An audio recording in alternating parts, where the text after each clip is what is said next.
గురుమూర్తి యొక్క పాదుకలలోనే అనంతమైన శక్తి నిండి ఉంటుంది. శిష్యుని కలించే యొక్క జ్ఞానం ఉంటుంది. సర్వం అందులోనే నిండి ఉంటుంది. భూమి ఆకాశాలు కూడా పాదకులు భగవంతుని యొక్క పాదకులు నిండి ఉన్నాయి. భూమి మీద ఒకటి, ఆకాశం మీద ఒకటి, బలి చక్రవర్తి నెట్టినట్టే పాపాత్ముల నెట్టిన ఒకటి, మూడు పాదకులు ఈ భూమండలం అంతా కూడా నిండి ఉన్నాయి. అంటే మనమంతా మనకి చాలా అదృష్టవంతులు. మనకి ఈ ప్రాంతం వాళ్ళంతా కూడా చాలా అదృష్టవంతులు. కానీ ఇంకా అజ్ఞానంలో ఉన్నారు, చాలా అజ్ఞానంలో ఉన్నారు. అమ్మగారు చిన్నతనంలో యానవతి చేసి ఆ చెట్టు మీద ఈ చెట్టు మీద తపస్సు చేస్తూ 1900 ఇంకా గుర్తించడం లేదు, ఈ చుట్టుపక్కల అగ్రహారం నిండి ఉన్నది అని చెప్పి 1953 డిసెంబర్లో అమ్మగారికి ఒక ధ్యానం తీసుకునేదానికి ఒక మందిరం చేస్తుంటే అందులో నేను కూర్చుంటా 74 రోజులు ఉన్నది. శివరాత్రి రోజు మీకు దర్శనం ఇస్తా, కిటికీలు దర్వాజలు పెద్ద ఉంటున్నాయని కమిటీ వాళ్ళకి చెప్పడం జరిగింది. అమ్మ అసలే అన్నాహారాలు వాళ్ళు ఇప్పుడు గాలి కూడా లేకుండా ఉంటే అందులో ఏమవుతావు మాకు బాగున్నది. అలాంటి వద్దంటే అమ్మగారు ఏం చేయరు, భగవంతుడు అందులో ఏం చేయండి ఆయన, నేను ఎప్పుడైనా శివరాత్రి రోజు నీకు దర్శనం ఇస్తానని చెప్పి అమ్మ అందులో కూర్చున్నాను. అక్కడ అమ్మ ఆ పీఠం మీద కూర్చోగానే శంకరుడు ప్రత్యక్షమయ్యాడట. శంకరుడు ఇది స్వయంగా అమ్మగారే నాకు స్వయంగా చెప్పడం జరిగింది. ఆ స్థానం లోపల అమ్మ స్థానం అక్కడ. అప్పుడు అమ్మగారికి ఏమన్నారు, శంకరుడు ఏం కావాలి, నేను ఇంత కఠినమైన నిర్ణయం తీసుకున్నాడు, ఏం కావాలి మీకు అన్నారు.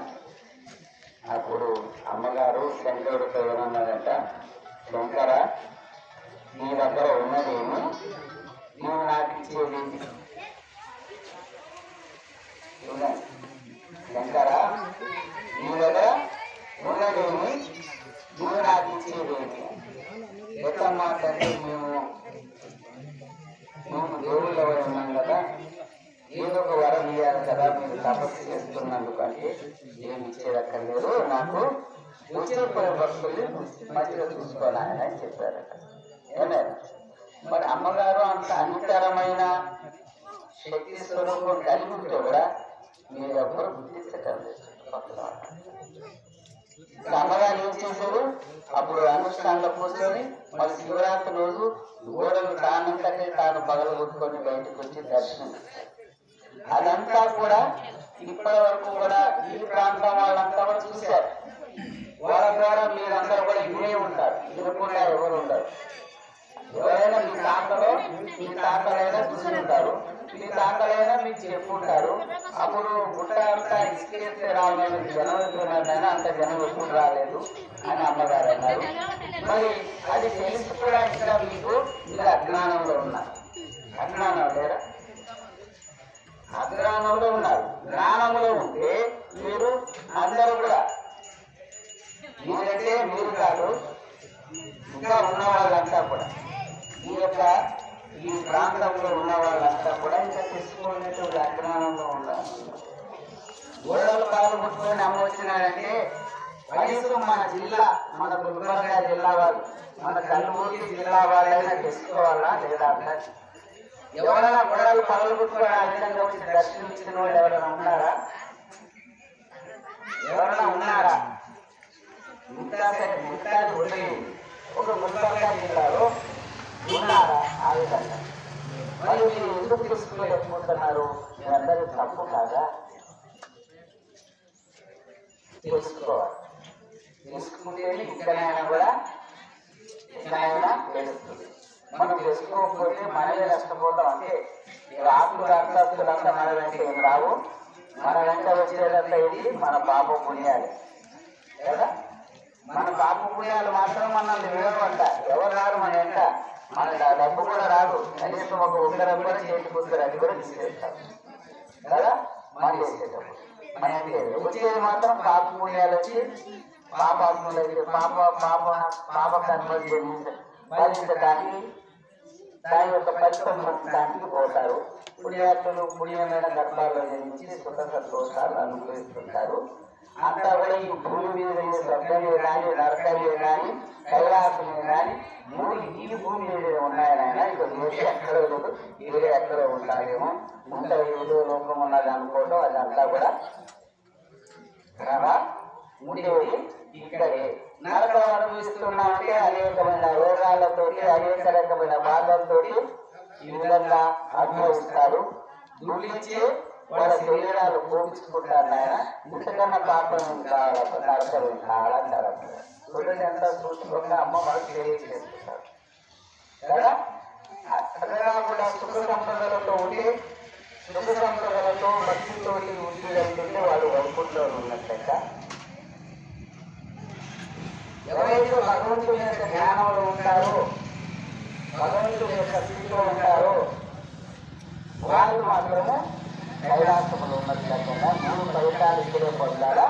ఈ ఈ యొక్క సుఖాలు అనుభవించిందంటే నిరామయమైన మనస్సు, మనస్సు ఎవరికి కలిగి ఉంటారో వాళ్ళు ఆ ఆకాశంలో నక్షత్రాలు తీసుకుపోతారు. ఆయన దాన్ని ఊర్ధలోకం అంటారు, ఇది అధోలోకం అంటారు. అందువల్ల కనీసం మళ్ళీ మానవ జన్మ వచ్చేదాన్ని కనీసము మానవ జన్మ వచ్చేదానికన్నా ప్రయత్నం చేయండి. మరి ఎంతో పుణ్యం ఉండేది మానవ జన్మ వచ్చింది, ఈ మానవ జన్మని మళ్ళీ రావాలనుకుని పుణ్య మార్గంలో నడవాలి. జంతు హింస చేసేది అసత్యం అధర్మం చేయడం మానుకోవాలి. ఇవన్నీ కూడా ఫలితాన్ని పొందుతారు. కావున కనీసం మానవ జన్మ వచ్చే ప్రయత్నం చేయాలని అమ్మగారు చెప్తూ ఉంటారు. మీరంతా తిరిగి ఉంటారు. చిన్న చిన్న మాటలతో అమ్మ మనకు అర్థమైతే ఎందుకు ఆయన అర్థంలో ఇందాక మన స్వామి చెప్పారు. అప్పుడు అర్థం చేసుకునే వాళ్ళు ఎవరు? అటువంటి గ్రహణం వచ్చేది ఎవరికి అందరికీ అందరికి సాధ్యమవుతుందా? సాధ్యమే కాదుగా సన్మార్గం అందరికి అన్నారు. అది అర్థం చేసుకోవాలంటే చాలా కష్టం. ఆయన అంత కష్టపడి అంత జ్ఞానం చెప్పాడు, అంత అర్థం అవుతుందా? ఒక రోజు ఆయన ఆదివారం రోజు ఒక డ్యూటీ చేయండి అంటే ఒక్కొక్కరు మారుతూ ఉంటారు కదా, ఒక్కొక్కరు వస్తుంటారు, ఒక్కొక్కరు మారుతూ ఉంటారు.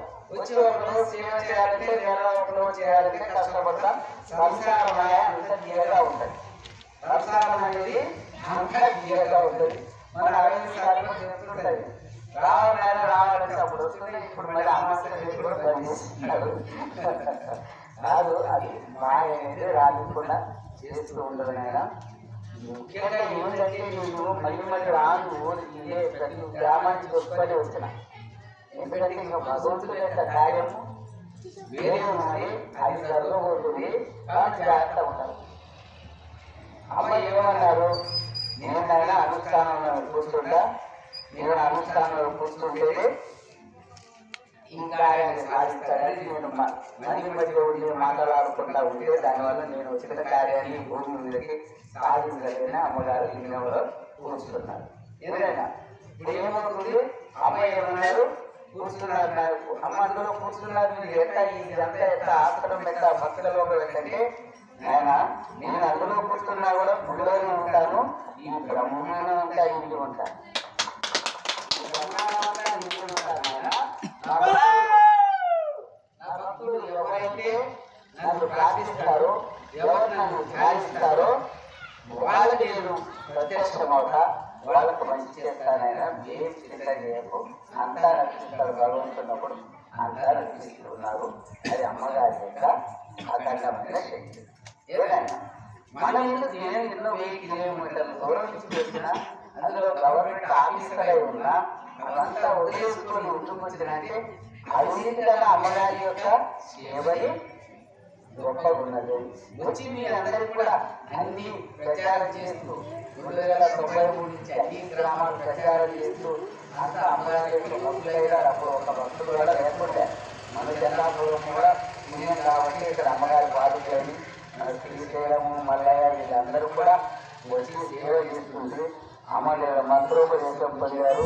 ఏమైనా వాళ్ళందరూ కూడా ఆ విధంగా ఇంకా కొంతమంది భక్తులైనారు. చందాపురంలో మొట్టమొదటి తర్వాత పెద్ద గ్రామాల్లో వచ్చారు. ఆ విధంగా ప్రతి గ్రామంలో ఇప్పుడు అమ్మ భక్తులు లేకుండా కూడా అయిపోయింది అనమాట. అది అది ఎందుకంటే అమ్మగారి యొక్క అనుగ్రహం అంతా కూడా జరగలుగుతున్నారు. మనం తెలుసుకోవాల్సింది ఏంటంటే అమ్మగారు ఏం చెబుతున్నారు, నువ్వు జీవహింస చేయవద్దు, దేవుడి పేరుతో కానీ నువ్వు తిట్టడానికి కానీ జంతువులు చేయవద్దు, అది మహాపాపం ఉంటుంది. దేవుడు అనేటివాడు జంతువులను హింస చేసి నాకు మాంసం పెట్టమని చెప్పాడు. దానివల్ల మీరెందుకు దేవుడి మీద పోసి పాపం లేకపోతారని అమ్మగారు చెప్తూ ఉంటారు. నిజంగా దేవుడు తింటారా? మనమే ఏం చేస్తున్నాము, మన యొక్క రుచి కోసము తినాలని మన దేవుడి పేరు చెప్పి మనము ఏం చేస్తున్నాము, ఆ పాపం అదే చేసి ఏం చేస్తున్నాం అంటే చివరికి జంతువుల చేసేటి వాళ్ళకి జంతువులు మళ్ళీ మానవ జన్మని రాగం చేసుకోవాలి. మానవ జన్మ రాగం మళ్ళీ ఎంత పుణ్యాత్ములంటే కూడా మళ్ళీ ఒక దౌర్యం పడిపోతారు. అమ్మగారు చెప్తారు, అమ్మగారు చెప్పారంటే వాడు అది తెలుసుకొని జ్ఞానంతో చెప్తారు. అది ఆషామాషి కాదు, మనం తెలుసుకోవాలి. మళ్ళీ మానవ జన్మ రాదు. ఎందుకంటే వాడు వర్ణించినందుకు వాడు మాంసం తిన్నందుకు మరి ఆ జన్మకే పోతారు. ఎక్కడి నుంచి మాంసం వచ్చిందో దాని జన్మకే పోతారని తెలుసుకొని జాగ్రత్త పడితే మంచిది ఇష్టం అన్నమాట. కాలం వచ్చింది అంటే బ్రహ్మాండ అడిగి చెప్తున్నాడు.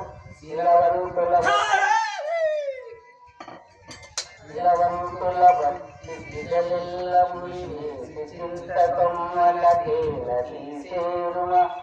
చింతమండల పాలు చేసేరుమ హరి గోవింద గోవింద బ్రహ్మం శివగో వింద గోవింద. ఆ బ్రహ్మంగా చెప్తున్నాడు అందరూ కూడా మంచి మార్గంలో ఉన్నటువంటి మార్గం తప్పి నడిస్తే అసత్యము అధర్మం హింసకపోతే మీరందరికీ కూడా శిక్ష తప్పదు అంటున్నారు. అది గడ్డకు వచ్చేస్తున్నది, ఎంతో దూరంలో లేదు, మన ఖర్చు మేరలోనే బ్రహ్మయ్య వచ్చేస్తాడు. ఏం చేయాలి? అప్పుడు ఎవరు రక్షించేలో లేరు మీకు. ఏదైనా ఏ పోలీసులు ఉండరు, ఏ గవర్నమెంట్ ఉండవు, అంతా ఆయనకే ఉంటుంది. సర్వం బ్రహ్మయ్యే ఉంటుంది. ఆ శిక్షకు తిరుగుతావు. ఇంకేమంటున్నారు? మారమ్మ కరీరనుసు మల్లమ్మ కరీరనుసు కలు మాంసము పెట్టి పులిచేరుమా.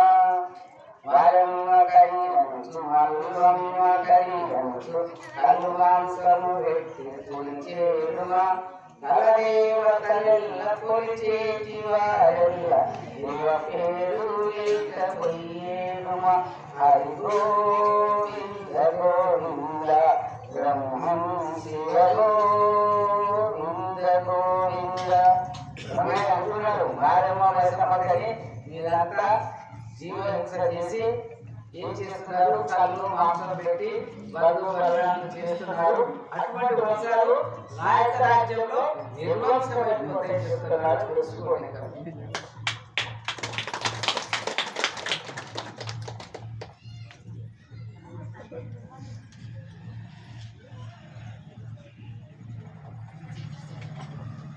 బ్రహ్మంగారు అమ్మ గురించి రాస్తున్నారు.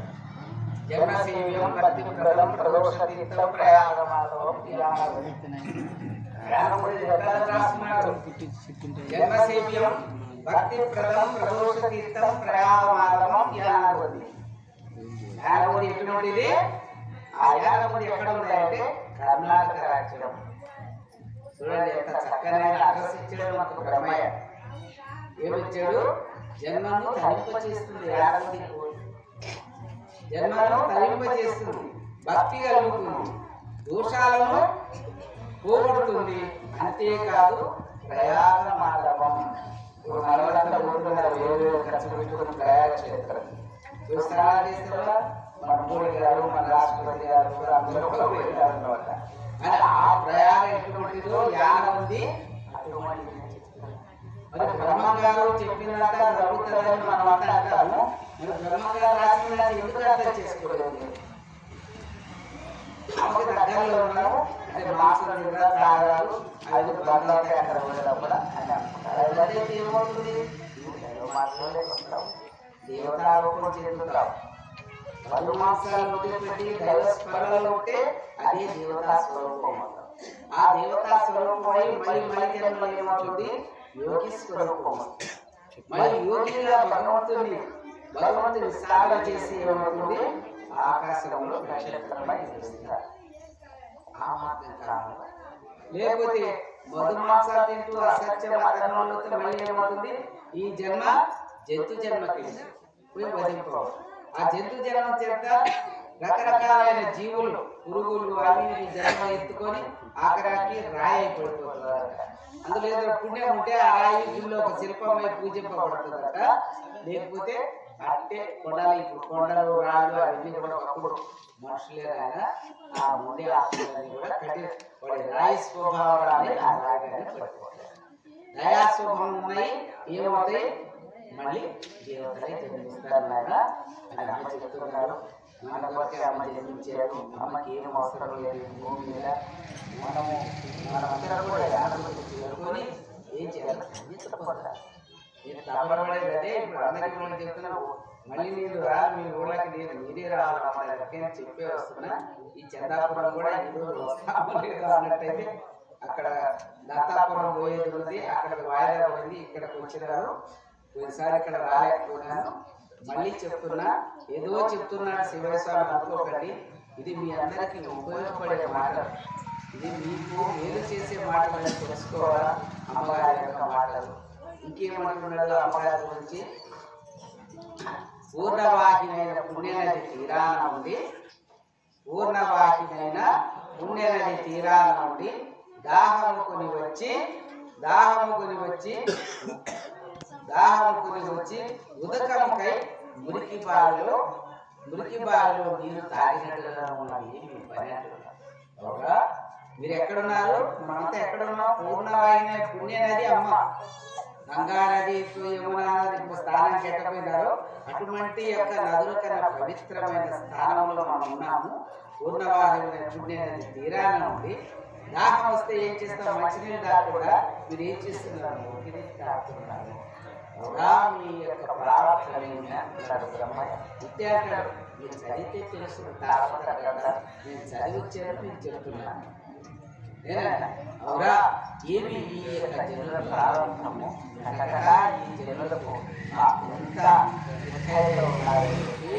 భగవంతుడు అంటున్నాడు అనమాట బ్రహ్మయ్య. తర్వాత మీరంతా కూడా తెలుసుకోవాలి. తెలుసుకుంటే చాలా ఖరీదులు అవుతారు అమ్మగారి తత్వంలో. ఇంకా ఏమంటున్నారంటే చాలా మంది అమ్మగారి గురించి నేను తెల్లపోగలను కట్టుకోండి చూడండి ఎంత చక్కగా రాస్తున్నాం. నేను తెల్లపోగలను కట్టుకోండి తిరుమల ధరించింది ఆ సూర్యగంగా కుంకుమ అక్షంతలకు పూజార్పుడనే. అమ్మ తెల్ల చీరలు కట్టుకోవడం కూడా తిరిగినారు అక్కడ చూస్తారు పెద్దవాళ్ళంతా కూడా. ఆ తర్వాత మళ్ళీ అక్కడ ఉన్న వాళ్ళు కావి వాళ్ళతో ఖండిస్తున్నారు అన్నమాట వాళ్ళు. ఆ విధంగా అటువంటిది కూడా బ్రహ్మగారు రాస్తున్నారు అమ్మ గురించి. నేను కస్తూరి గంధ కుంకుమ అక్షంతలకు పూజార్పుడనే. ఇప్పుడు మనం అమ్మగారికి పూలు కుంకుమ అక్షంతలు అది వేసి 10 పాదాలు మనం వేసి అందరూ సంతోషపడుతున్నాము. బ్రహ్మగారు అని చెప్తున్నారు. మీరందరూ కూడా అక్కడ చేరుకోండి ఆనందించి. నేను కూడా అక్కడ చేరుకుంటాను, మీరు కూడా అక్కడ చేరుకుంటారు అని చెప్పి బ్రహ్మయ్య ఆ జీవం అంటే నేను ఆనందించి పుట్టకొచ్చే లేకపోతే వచ్చే ఎందుకు వస్తుంది? ఎవరైనా చూస్తారు గవర్నమెంట్ ఉద్యోగం ₹1,00,000 కష్టాలే వస్తుంది. ఇప్పుడు నేను రిటైర్ అయ్యింది. అక్కడ ఎందుకు వచ్చాను? ఇక్కడ గురువు ఆదేశం పాలన చేయడానికి మీ గ్రామానికి రుణపడి ఉన్నాను. ఆ రుణం గురించి చెప్తున్నాం. నడుచుకుంటే ఎక్కడైనా సంతోషం. ఇప్పుడు మా గ్రామాలు ఏదో ఊరంతా వస్తారనుకున్నా లేకపోతే అంటే ముత్యాలు కలిగిన ముత్యాలు కన్నా కొద్దిగా రత్నాలు ఈ రేపు పుణ్యకాలంలో వీడియో ఉండేది వీళ్ళ కుటుంబాలే ఉన్నంత వరకు ఓల్టైన్ చేసుకోవాలి. శ్రేష్టం బ్రహ్మచార్యాశ్రమమే శాశ్వతం అంటున్నాడు ఎవరు బ్రహ్మయ్య చదువుకోకుండా అక్కడ బ్రహ్మగారు మాట్లాడి పోయి నేను తప్పని చెప్పేట్లు కాదు నా భక్తులే శ్రేష్టము బ్రహ్మచార్యాశ్రమమే శాశ్వతం అమ్మాయి ఆశ్రమం శాశ్వతంగా ఉంటాయి చంద్రాలు ఉన్నందుకు నా భక్తులే శ్రేష్టం అంటారు శివయ్య వేషాలు వేస్తారు అయ్యప్ప స్వామి వేషాలు వేస్తారు దుర్గామాత వేషాలు వేస్తారు 40 దినాలు నిష్టగా ఉంటారు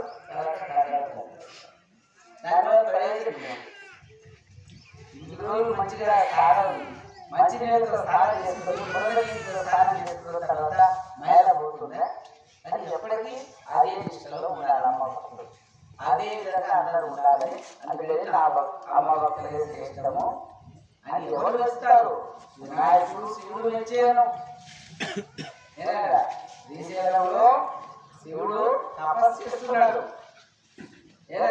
తపస్సు చేస్తున్నాడు ఆయన బయటకు వస్తాడు వచ్చి ఏం చెప్తాడు ఆయన బ్రహ్మగారి ఇప్పుడు నడుస్తుంది ఆయన పేరు స్మరిస్తుంది ఆయన చెప్పినట్టే మీరు నడవండి అని చెప్పి అక్కడ రోజు కూడా దగ్గరకు వస్తున్నాడు ఆయన ఇది ఎంతో చాలా దగ్గరలో ఉన్నది ఇది ఏమవుతుందంటే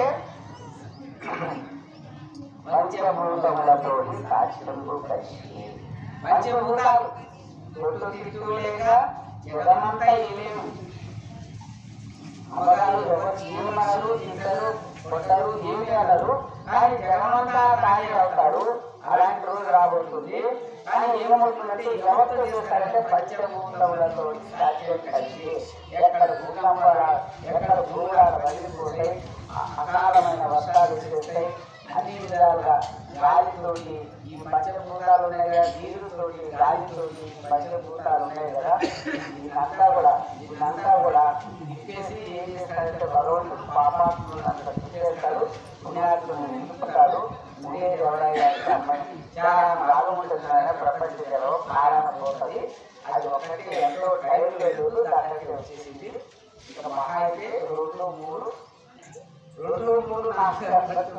రేపే జరగవచ్చు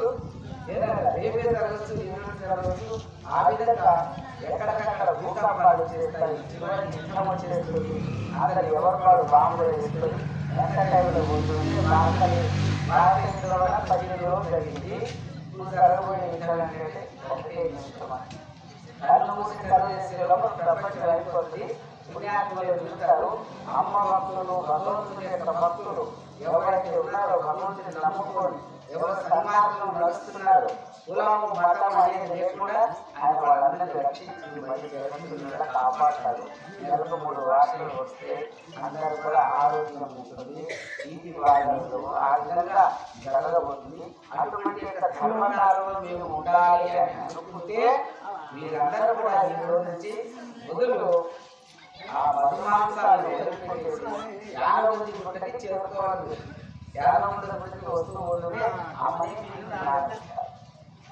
అమ్మనే మీకు ఆ భక్తి జ్ఞానం దారి అమ్మని ఎవరైతే పిలుస్తారో అమ్మని ఎవరైతే మనసులో నిలుచుకుంటారో వాళ్ళంతా కూడా ధన్యత పొందుతారు కావున మీరంతా కూడా ఏం చేయాలి నామస్మరణ చేసుకోవాలి పెద్ద కష్టం లేదు ఈ టైంలో భగవంతుడు ఒకటే చెప్పాడంటే దాన్ని మన స్వామి చాలా చెప్పాడు అది అందరికీ అర్థమే లేదు కాదు అది ఎవరు యోగం కావాలన్నా సాధిస్తారు వాళ్ళు సాధించే వాళ్ళకి అదంతా కూడా పాఠం అన్నమాట కానీ మీరంతా ఏం చేయాలి సంస్కారంలో ఉంటూ ఈ విషయము నామస్మరణ చేయాలి